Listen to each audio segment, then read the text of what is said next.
বন্ধুরা আজকের ক্লাসে আমরা পীড়ন নিয়ে আলোচনা করব। তো একক ক্ষেত্রফলে বিকৃতি সাধনকারী বলের মানই হচ্ছে পীড়ন। তো এই কনসেপ্টটা আমরা একটু আগেও বলেছিলাম আগের ক্লাসগুলোতে যে চাপ আর পীড়ন হচ্ছে একই টাইপের রাশিমালা, কারণ দুইটাই বল বাই ক্ষেত্রফল। একক ক্ষেত্রফলে বল নিয়ে আলোচনা করে, তোমরা চাপের ডেফিনেশন নিশ্চয়ই পড়ে এসেছো নবম দশম শ্রেণীতে। তো একক ক্ষেত্রফলে বলের মান লম্বভাবে প্রযুক্ত বলের মানই চাপ ছিল। তো পীড়নও কিন্তু একই রকম ডেফিনেশনই দিচ্ছে। তো তফাৎটা আসলে কি? তফাৎটা হচ্ছে চাপ হচ্ছে এমন এক জিনিস যেটাতে বিকৃতি ঘটতেও পারে নাও ঘটতে পারে।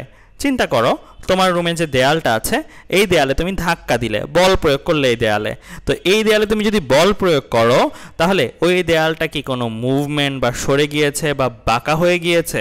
না। তো এই যে বল প্রয়োগ করলে বলের মান আছে, আবার দেয়ালে প্রয়োগ করেছো, দেয়ালের ক্ষেত্রফলের মান আছে। সো বলও আছে, ক্ষেত্রফলও আছে, ভাগ করলে কিন্তু চাপও পাওয়া যাবে। তার মানে তুমি দেয়ালে চাপ প্রয়োগ করেছো কিন্তু কোনো বিকৃতি কিন্তু ঘটাতে পারোনি। তো এগুলো হচ্ছে সাধারণত চাপ। পীড়ন কাদেরকে বলে? ধরো তোমার বাগানে বা টবে রাখা যে ফুল গাছটা আছে বা নিম গাছটা আছে, এই গাছগুলোতে তুমি ধরো বল প্রয়োগ করেছো। সো বল প্রয়োগ করলে কি হবে? গাছগুলো বেঁকে যাবে, রাইট? ফুলের গাছ, নিম গাছ, এগুলো কি গাছগুলো বিকৃত হয়ে যাবে। তো এই ক্ষেত্রে কিন্তু বল আছে, আবার গাছের একটা পৃষ্ঠের ক্ষেত্রফল আছে। সো তুমি বল প্রয়োগ করেছো, একটা ক্ষেত্রফলও আছে, ভাগ করলে একটা মান পাবে, এটাকে চাপ বলতে পারি। বাট এই চাপটা একটু স্পেশাল। কেন? কারণ এই চাপটার ফলে বিকৃতি ঘটেছে। তার মানে খেয়াল রাখবে, সকল পীড়নই চাপ, কিন্তু সকল চাপ পীড়ন নয়। অর্থাৎ চাপ প্রয়োগে তোমার বিকৃতি ঘটতেও পারে নাও ঘটতে পারে। দ্যাট মিনস দেয়ালে ধাক্কা দেওয়ার ক্ষেত্রে যে চাপটা হয় সেটাও কিন্তু এক ধরনের চাপ, আবার নিম গাছ, ফুল গাছ, এগুলোতে ধাক্কা দেওয়ার ফলে যে চাপটা হয় এগুলোও কিন্তু এক ধরনের চাপ। বাট পীড়ন বলবো তখনই ওই কোনো চাপকে যখন বিকৃতিটা ঘটবে। অর্থাৎ দেয়ালে তুমি যে ধাক্কাটা দিলে ওই সময় যেহেতু কোনো বিকৃতি ঘটেনি, তাই ওইটাকে তুমি কখনোই পীড়ন বলতে পারবে না। আবার ফুল গাছে যে ধাক্কাটা দিলে তখন যেহেতু বিকৃতি ঘটেছে, তাই ওইটাকে কিন্তু তুমি বিকৃতি ঘটার কারণেই পীড়ন বলতে পারবে। তো আমরা জেনে গেলাম পীড়ন আর চাপের মধ্যে বেসিক তফাৎ কি। তো যেহেতু পীড়ন বা বিকৃতি, পীড়ন বা চাপ, এরা দুইটাই আলটিমেটলি বল বাই ক্ষেত্রফল। সো যেহেতু আমরা বিকৃতি পড়ে এসেছি আগের ক্লাসে, সো এটা কি ছিল? দৈর্ঘ্য বিকৃতি, দুই পাশ থেকে সমান বলে টানবো। এই টানটা আসলে কোনটার উপরে পড়ে? যেমন আমার যদি সিলিন্ডার আকৃতির বস্তু হয় তাহলে এই টানটা আসলে কোনটার উপরে পড়ছে? এই ক্ষেত্রফলটার উপরে, রাইট? সো বল হচ্ছে এফ। এখানে খেয়াল রাখা জরুরি, অনেকে কিন্তু ভুল করে, দুই পাশে একই বলে টানলে অনেকে কিন্তু দুইটা বল যোগ করে এখানে বসাতে পারে না। যে কোনো একদিকের বলের মান বসাবো, কারণ দুই পাশে সমান বলেই টানতে হবে। কেউ যদি চিন্তা করো ভাইয়া এখানে যদি 10 নিউটনে টানতাম, এখানে যদি 8 নিউটনে টানতাম, তাহলে কত বসাইতাম? এখানে বেসিক্যালি এখানে 10 নিউটনে টানলে, এখানে 8 নিউটনে টানলে এটা কোনো পীড়ন ঘটাবে না। কেন? কারণ এটা মুভমেন্ট হবে। এখানে যেহেতু বেশি বল আছে, এখানে ত্বরণ আসবে, মুভমেন্ট হবে। আমাদের এই চ্যাপ্টারে যা আলোচনা, এই আলোচনাগুলোতে কিন্তু মুভমেন্ট নাই, অর্থাৎ বস্তুটা কিন্তু জায়গায় থাকতে হবে। তার মানে দুই পাশ থেকে সমান বলেই টানতে হবে। তো দুই পাশে সমান বলে টানলে যে কোনো এক পাশের বলের মান ডিভাইডেড বাই যেই ক্ষেত্রফলের উপরে বলটা প্রযুক্ত হয়েছে। যেমন আমার এই ক্ষেত্রে এই ক্ষেত্রফলটার উপরে বল প্রযুক্ত হয়েছে, সেই ক্ষেত্রফলের মান বসাবো। তো বেসিক্যালি পীড়ন নিয়ে ডিটেলসে আমরা আলোচনা শিখব সামনের স্লাইডগুলোতে। তো আমাদের পীড়নেরও কিছু প্রকারভেদ আছে। সো পীড়নের প্রকারভেদ প্রাথমিকভাবে যদি বলতে চাই, প্রাথমিকভাবে পীড়নের প্রকারভেদ হচ্ছে টেনসাইল স্ট্রেস আর কম্প্রেসিভ স্ট্রেস। খেয়াল রাখবে পীড়নের ইংলিশটা হচ্ছে স্ট্রেস। সো টেনসাইল স্ট্রেস কোনগুলো? এগুলো হচ্ছে টানাগুলা। অর্থাৎ দেখো এখানে বস্তুটার উপরে কী করা হচ্ছে, এইদিকে এদিকে সমান বলে টানা হচ্ছে, এতে তার দৈর্ঘ্য বৃদ্ধি পাবে। তো এই ক্ষেত্রে বল বাই ক্ষেত্রফল যদি করো তাহলে ওই বল বাই ক্ষেত্রফলকে পীড়ন বলবো। আরও ক্লিয়ারলি যদি বলতে চাই তাহলে বলবো টেনসাইল স্ট্রেস, অর্থাৎ টান পীড়ন। আবার এই ক্ষেত্রে যেটা হচ্ছে দুই পাশ থেকে সমান বলে চাপা হচ্ছে, অ্যারোগুলো দেখো, সমান বলে চাপা হচ্ছে। তো এই ক্ষেত্রে বল আছে, ক্ষেত্রফল আছে, বল বাই ক্ষেত্রফল যদি করো এই ক্ষেত্রে তুমি পীড়ন পাবে। আরও ক্লিয়ারলি বলতে গেলে এটাকে বলতে পারো কম্প্রেসিভ স্ট্রেস বা চাপা পীড়ন, অর্থাৎ চাপের ফলে যে পীড়ন। তো আমরা পীড়নের একক নিয়ে যদি বলতে চাই, যে কোনো পীড়নই হোক না কেন পীড়নের একক কিন্তু always newton per metre square, বা অনেকে প্যাসকেলও বলতে পারো, কারণ পীড়ন আর চাপ একই টাইপের রাশিমালা। তো বল বাই ক্ষেত্রফল দেখে নিউটন পার মিটার স্কোয়ার। তো পীড়নের এটা ছিল প্রাথমিক প্রকারভেদ। এছাড়াও পীড়নের বিকৃতির বেসিসে তিনটা প্রকারভেদ হয়ে থাকে। পীড়ন দৈর্ঘ্য পীড়ন হতে পারে, আয়তন পীড়ন হতে পারে, কৃন্তন পীড়ন হতে পারে। খেয়াল করে দেখো তো নামগুলো একটু সিমিলার বিকৃতির সাথে। দৈর্ঘ্য বিকৃতি শিখে এসেছি, আয়তন বিকৃতি শিখে এসেছি, কৃন্তন বিকৃতিও আমরা শিখে এসেছি। সো পীড়নেরও কিন্তু একই টাইপের রাশিমালা রয়েছে। সো দৈর্ঘ্য পীড়ন কাদেরকে বলবো? ডেফিনেশনগুলো খুবই সহজ। দৈর্ঘ্য বিকৃতি ঘটাতে একক ক্ষেত্রফলে যে বল প্রয়োগ করতে হয় সেটাকে আমরা বলবো দৈর্ঘ্য পীড়ন। অর্থাৎ তুমি যদি কোনো পীড়ন দাও, মানে বিকৃতি ঘটাও, আর ওই বিকৃতিটা যদি হয় দৈর্ঘ্য বিকৃতি, তাহলে যে পীড়নটা হলো সেই পীড়নটাকে স্পেশালি আমরা বলতে পারি দৈর্ঘ্য পীড়ন। আবার কোনো বস্তুতে তুমি বল প্রয়োগ করলে, বল বাই ক্ষেত্রফল করলে বিকৃত ঘটলো বস্তুটার। সো বিকৃতি ঘটলে ওই বিকৃতিটা যদি আয়তন বিকৃতি হয়ে থাকে, তাহলে আমরা ওই বস্তুটার মধ্যে যে পীড়ন হয়েছে সেটাকে বলতে পারি আয়তন পীড়ন। তো আমি অবশ্যই বলবো তোমরা অবশ্যই বিকৃতির ক্লাসটা যারা দেখোনি, ক্লাসটা দেখিয়ে এই ক্লাসটা করবে, তাহলে জিনিসগুলো আরও ক্লিয়ার লাগবে। আয়তন বিকৃতি কী, কৃন্তন বিকৃতি কী। তো একইভাবে ডেফিনেশন টানা যায়, কৃন্তন বিকৃতি ঘটাতে একক ক্ষেত্রফলে যে বল প্রয়োগ করতে হয় সেটাকে আমরা বলবো কৃন্তন পীড়ন। তো এইগুলো নিয়ে ডিটেলসে ফিগার ওয়াইজ আলোচনা আছে আমাদের পরের সাইটগুলোতে। তো শুরু করি আমরা দৈর্ঘ্য পীড়ন নিয়ে। ডেফিনেশনটা আগেই বলা আছে, দৈর্ঘ্য বিকৃতি ঘটাতে একক ক্ষেত্রফলে যে বল প্রয়োগের প্রয়োজন হয়, বিকৃতি সাধনকারী বল হতে হবে, সেটাকে আমরা দৈর্ঘ্য পীড়ন বলবো। যেমন এখানে দেখো বস্তুটা, এটা দুই পাশ থেকে বল প্রয়োগ করা হলো, এই ক্ষেত্রফলের উপরে বলটা প্রযুক্ত হলো। তাই দেখো বলটা কোন ক্ষেত্রফলের উপর প্রযুক্ত, এটা কিন্তু ইম্পর্টেন্ট। ক্ষেত্রফল কোনটা নিব? আমাদের সবাই পীড়নের ডেফিনেশন জানি, দৈর্ঘ্য পীড়ন, আয়তন পীড়নের ডেফিনেশন জানি, বাট সূত্র লিখতে গেলে অনেকেই ভুল করে ফেলি, ম্যাথ করতে গেলে অনেকেই ভুল করে ফেলি। কোথায় ভুল করি? ক্ষেত্রফল কোনটা নির্বাচন করব?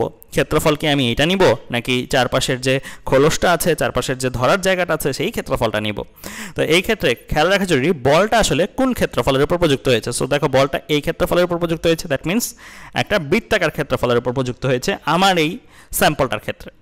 তাই এই ক্ষেত্রে আমরা ক্ষেত্রফল হিসেবে নিব প্রস্থচ্ছেদের ক্ষেত্রফল, মানে এটা কেটে দিলে প্রস্থ বরাবর এই কাটা অংশটা যেটা হবে, কাটা অংশের ক্ষেত্রফল নিব।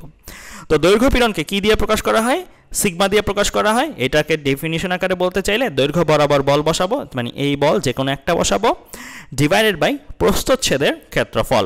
তো তোমাদের ক্ষেত্রে কি কি স্যাম্পল হতে পারে? সো ক্ষেত্রফল নিয়ে আমি বেসিক্যালি ফোকাস করব আলোচনাগুলোতে। স্যাম্পল হতে পারে তোমাদের এই দুইটা, অর্থাৎ সিলিন্ডার আকৃতি হতে পারে বা বার আকৃতি হতে পারে। তো দেখো তাদের দুইটাকে আমি প্রস্থ বরাবর কেটে দিলাম। প্রস্থ বরাবর কাটলে দুই ক্ষেত্রেই কি আমি বৃত্তাকার ক্ষেত্রফল পাচ্ছি? না।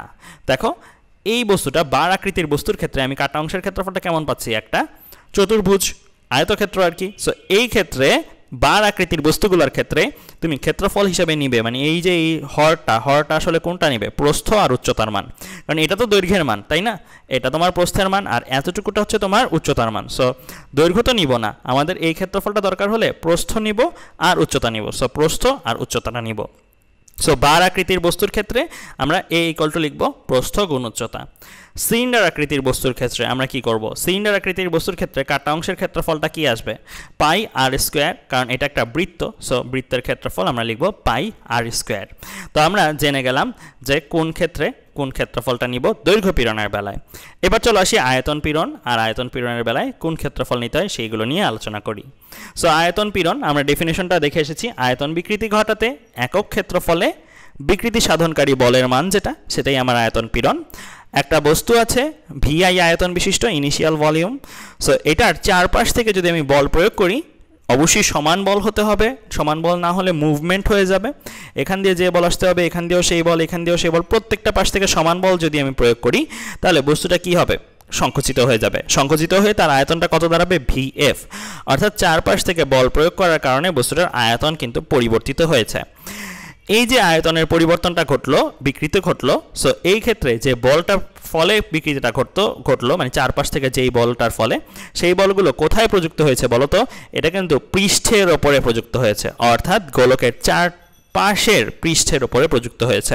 তাই এই ক্ষেত্রে আমরা কোন ক্ষেত্রফলটা নিব? আমরা তো জানি পীড়ন মানে বল বাই ক্ষেত্রফল। বলের মান নিলাম যে কোনো এক পাশ থেকে আসা বল, কারণ সবগুলো বলের মানই সমান।